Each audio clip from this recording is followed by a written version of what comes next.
آج کا جو ہمارا ٹاپک ہے وہ ہے گندھارا تہذیب۔ پریویسلی ہم نے ڈسکس کیے مختلف مذاہب جو برصغیر کے اندر موجود رہے، مثلا ہندوازم تھا، جینزم تھا، اسی طرح بدھ مت بھی تھا۔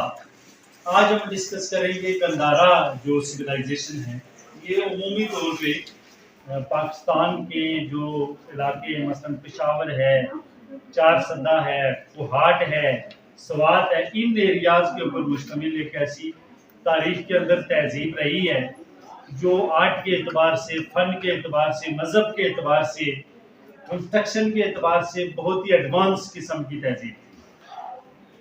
اب گندھارا تہذیب کا کو جب ہم ڈسکس کریں، اور گندھارا جو لفظ ہے بنیادی طور پہ اس کا مطلب یہ ہے کہ خوشبو کی سرزمین۔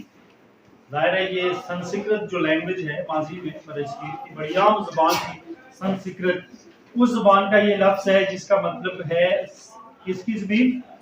خوشبو کی سرزمین۔ اب بعض جو ہمارے پاس ایویڈنسز موجود ہیں، ریسرچز، وہ یہ بھی بتاتے ہیں کہ اس کو پانی کی سرزمین بھی کہا جاتا ہے، کیونکہ یہاں پر جو ہے وہ ندی نالے، اور ظاہر ہے یہ جو دریائے سندھ کا علاقہ ہے، اس وجہ سے اس کو پانی کی سرزمین بھی کہا جاتا ہے۔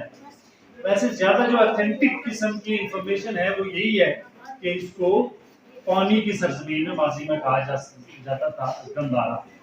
اب گندھارا جو ہے وہ مختلف ادوار میں مختلف لوگوں کے پاس، مختلف جو راجے تھے، یہاں کے حکمران تھے، ان کے پاس رہا ہے۔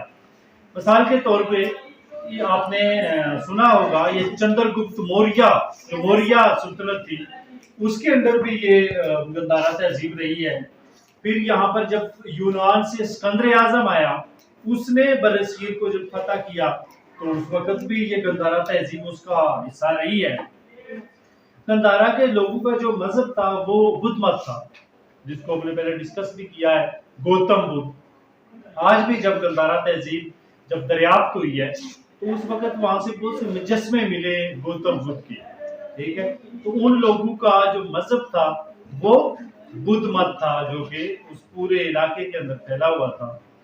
پھر وہاں کے جو لوگ تھے ان کا رہن سہن کا طریقہ کار، اور خاص کر جو ان کا کنسٹرکشن تھی، ڈرینیج جو سسٹم تھا وہ بہت زیادہ ایڈوانس تھا۔ لیکن آج بھی جو ہے وہ پاکستان کے اندر اس وقت بھی سیلاب آئے ہوئے، فلڈز ہیں، اور یہ بحث چل رہی ہے کہ جو کنسٹرکشن ہے، جو تعمیرات ہیں وہ صحیح نہیں ہیں، پانی کے جو راستے ہیں وہ درست نہیں ہیں۔ تو جو گندھارا جو تہذیب ہے، اس وقت اس شہر کے اندر ڈرینیج سسٹم تھا، جو کنسٹرکشن تھی وہ بہت ایڈوانس قسم کی تھی۔ ڈرینیج کا جو نظام تھا وہ بڑا ترتیب کے ساتھ تھا، جس کی وجہ سے وہ لوگ جو ہے وہ سروائیو کرتے تھے۔ پھر ایک اور عام بات جو گندھارا تہذیب کی اس وقت تھی وہ ان کا آرٹ تھا، یعنی چیزیں جو بناتے تھے، مجسمہ سازی کرتے تھے، مجسمے بناتے تھے۔ ظاہر گوتم بدھ کے مجسمے بھی وہاں پر موجود ہیں۔ مختلف طرح کی عمارتیں جو ہیں، بلڈنگز بنانے کا جو ان کا طریقہ کار تھا وہ بہت دلچسپ تھا، اور پوری دنیا میں جو گندھارا آرٹ ہے وہ مشہور ہے۔ پوری دنیا کی جو میوزیمز ہیں، بڑے بڑے لندن میوزیم کے اندر، پشاور میوزیم کے اندر گندھارا جو آرٹ ہے وہ فیمس ہے۔ اب اسی طرح ایک بڑا یہ دلچسپ واقعہ بھی ہے کہ جو گوتم بدھ ہے، چونکہ یہاں کے لوگوں کا جو مذہب تھا وہ بدھ مت تھا، اور کہتے ہیں اس کی جو راکھ، ظاہر ہے اس مذہب کے اندر یہ کنسیپٹ ہے کہ کوئی جو مر جاتا ہے اس کو جلا لیتے ہیں، اور اس کی جو راکھ ہے اس کو اکٹھا کر لیتے ہیں۔ تو اس کی جو لاش ہے، اس کی راکھ کے 14 حصے کیے گئے، ان میں سے ایک جو حصہ ہے وہ پشاور کے میوزیم کے اندر آج بھی موجود ہے، اور کہا جاتا ہے کہ اصل جو ہے وہ لندن میوزیم میں ہے، لیکن اس کی جو صندوقچی ہے وہ پشاور میوزیم میں آج بھی ظاہر موجود ہے، کس کی؟ گوتم بدھ کی جو راکھ ہے اس کی۔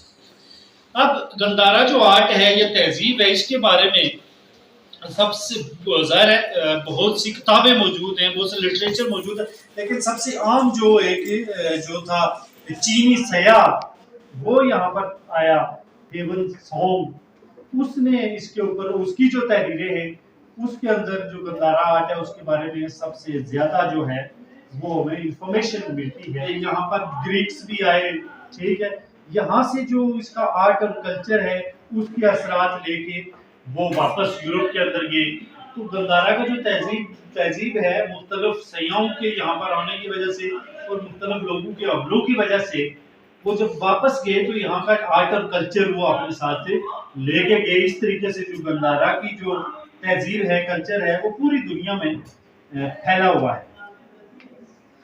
اب گندھارا کی جو سب سے عام بات تھی جو خوراک تھی بیسکلی ظاہر ہے وہ زراعت سے زیادہ تعلق رکھتے تھے, کھیتی باڑی کرتے تھے, فصلیں اگاتے تھے, ان سے جو اپنے معاش ہے اس کو پورا کرتے تھے. اور پھر جو ان کا آرٹ تھا, فن تھا, فن سازی اور مجسمہ سازی تھی وہ بہت مشہور تھی. اور ایک بڑی دلچسپ بات یہ ہے کہ اس وقت یعنی آج سے کوئی 3000 سال پہلے وہاں پر ایک گندھارا یونیورسٹی بھی موجود تھی جہاں پر مختلف علوم سکھائے جاتے تھے, تعلیم دی جاتی تھی. اور یہ بھی ایک روایت موجود ہے کہ جو چندرگپت موریہ جو موریہ سلطنت کا بانی تھا اس نے جو بنیادی علوم ہیں وہ جو ہے وہ گندھارا یونیورسٹی سے سیکھے. اور پھر ایک بڑی مشہور کتاب جو ہے کنکلوژن میں بیسیکلی جو گندھارا تہذیب ہے آج سے 3000 سال پہلے اس کا جو وجود تھا وہ اپنے مجسمہ سازی کے اعتبار سے, رہن سہن کے طریقہ کار کے اعتبار سے, پھر بلڈنگز بنانے کے اعتبار سے, مذاہب کے اعتبار سے بہت ایڈوانس تہذیب تھی. اور آج کی جو جدید ترین تہذیبیں ہیں ان سے اس کی مماثلت کی جا سکتی ہے.